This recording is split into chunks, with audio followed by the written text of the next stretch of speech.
He had everything: money, status, respect. People listened when he spoke. People admired his life. From the outside, he looked like someone who had already figured it out. But every night, when everything got quiet, he felt something he couldn't explain. Not sadness, not exactly, just empty. And that's the part no one talks about. We've been taught something our whole lives. Study hard, get a good job, make money, build something big, and then you'll be happy. It sounds logical, it sounds clean, it sounds like a perfect formula. And honestly, it's very convincing because everywhere we look, that's what people are selling. Success equals happiness. That's why motivational speakers feel like solution makers. They come in with confidence, clear direction, strong words, work harder, stay disciplined, upgrade your life. And for a moment, it feels right. It feels like someone finally has the answers. In a world full of confusion, they give you something simple to hold on to. And maybe that's why we trust them. I used to listen to them too. And I'm not saying they're completely wrong. Some of their advice helped me. But at some point, I started noticing something. Something small at first, then it got harder to ignore. There was a time when a motivator criticized me. He saw one of my TikTok videos and called it cringe. At first I tried to understand. Maybe he wanted me to improve. Maybe he wanted me to present myself in a more sellable way. And from one side, I can respect that. But the way he said it didn't feel like guidance. It felt like ego, like he wasn't just correcting. He was looking down. And that moment made me realize something. Even people who teach confidence can still be controlled by their own ego. And that wasn't the only experience. There was another time. The same motivator helped me with a large amount of money. At first, I thought, this is kindness. This is generosity. This is what success looks like. But later, I realized something uncomfortable.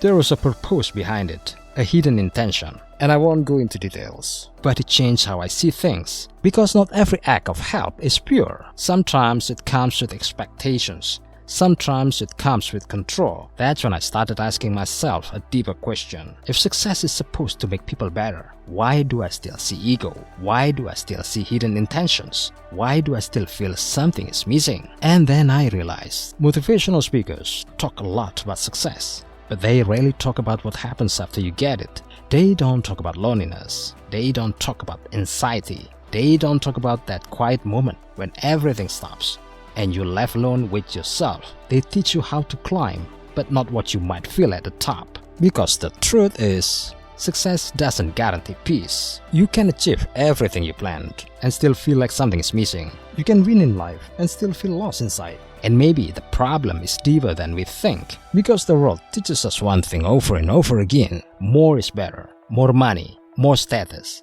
more recognition.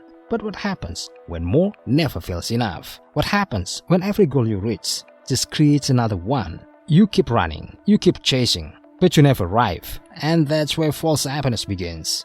We distract ourselves with social media, with validation, with being busy all the time.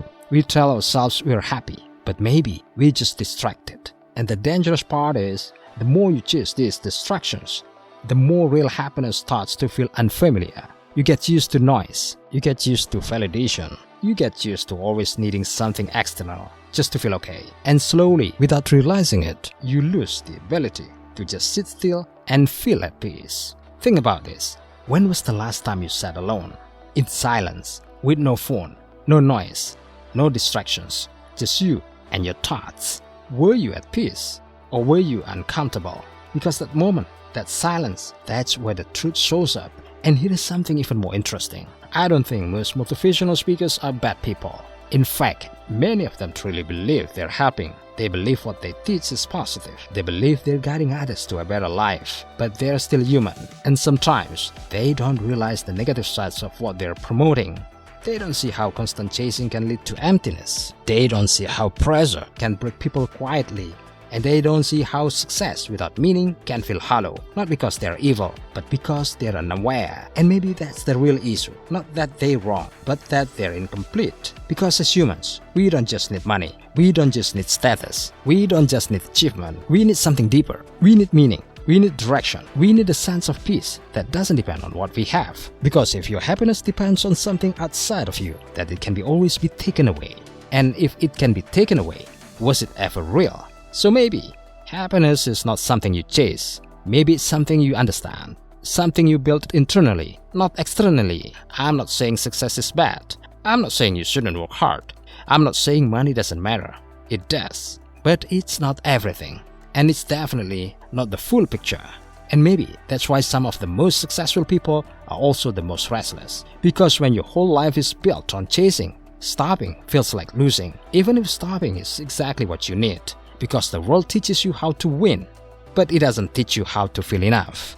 And maybe that's why so many people keep chasing, not because they're close, but because they're looking in the wrong direction. So let me leave you with this. Maybe the problem is not that you don't have enough. Maybe you've just been chasing the wrong thing.